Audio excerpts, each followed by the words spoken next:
Hello, my dear children. Today we are going to see about the new concept electronic data interchange. The short form is EDI. The learning objectives of this video is to acquire the basic knowledge of EDI, to know the brief history of EDI, and to understand the various types of EDI. First, we see about the introduction of EDI. What is the difference between EDI and EFT? EDI is a electronic data interchange. EFT is a electronic fund transfer. EDI is mainly used to transfer the document between one partner to another partner.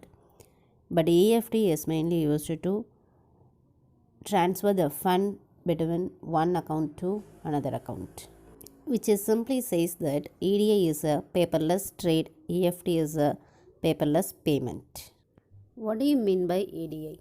It is the exchange of business documents between one trade partner to another trade partner through electronically, such as for example dedicated channel or through the internet.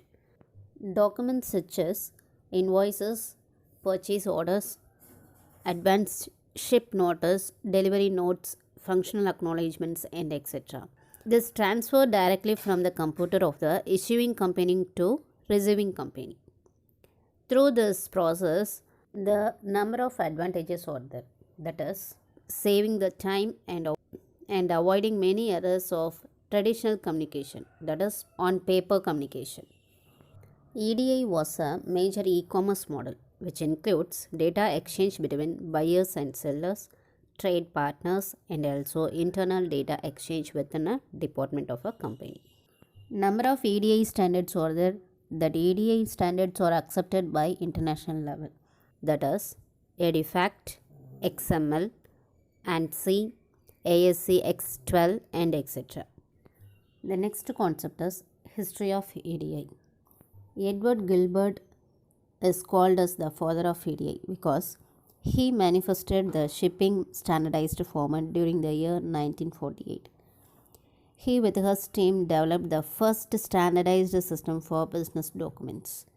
Through this influenced how documents would be passed from computer to computer. This standard helped to track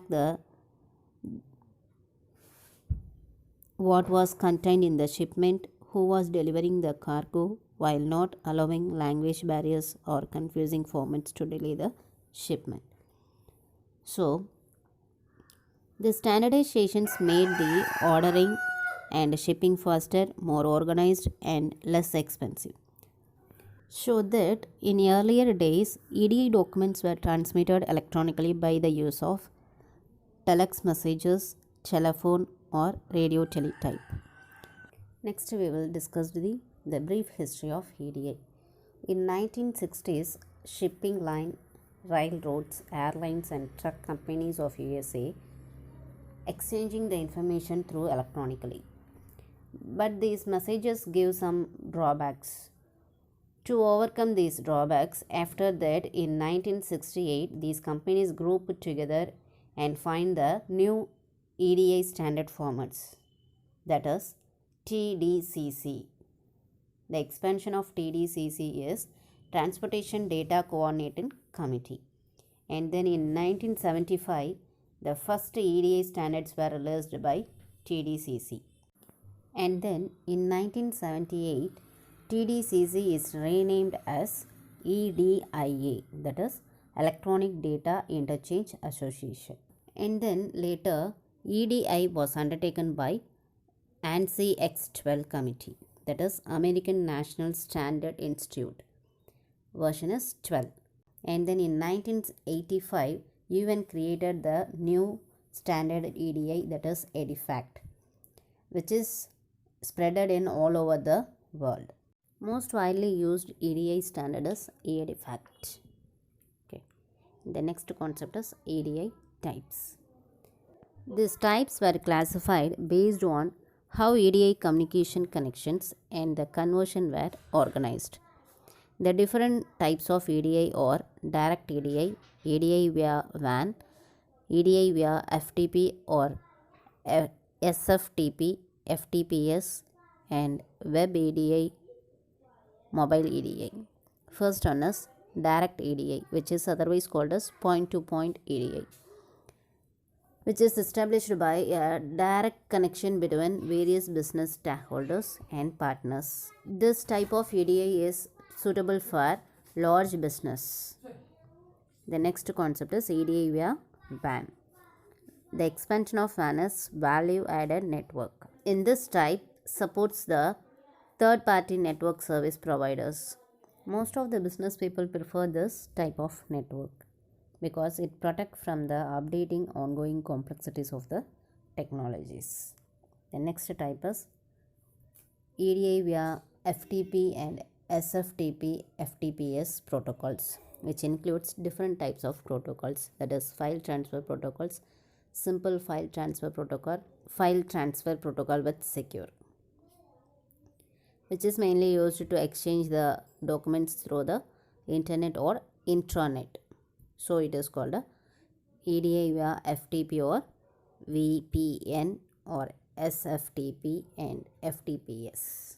The next type is web EDI, that is web-based EDI, which is mainly used to transfer the data to the business partners through any browsers.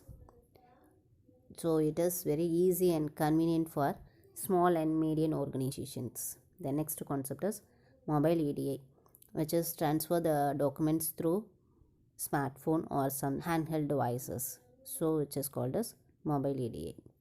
The next concept is advantages of EDI. Number of advantages are there in EDI, that is frequently produce the services to end users and increasing the productivity, minimizing the errors and slashing response time, operations automations, cutting cost, integrating all business and trading partners, and also providing information on process data. Next one is optimizing financial ratios. The next concept is EDI layers.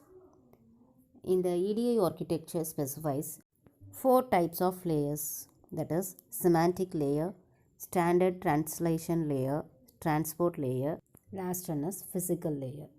This is the structure of EDI layer. EDI semantic layer includes providing the services only application level. EDI standard layer includes 2 types of business form standards. One is EDIFACT, another one is ANSI X12. Next layer is EDI transport layer, which includes email, FTP, Telnet, HTTP, point-to-point, that is direct EDI, World Wide Web, X.435, etc. Physical layer supports dial-up line, internet, IV. The next concept is EDI components, which includes 4 different types of components. First one is standard document format, translator and mapper, communication software, and communication network. Okay, thank you students. Bye.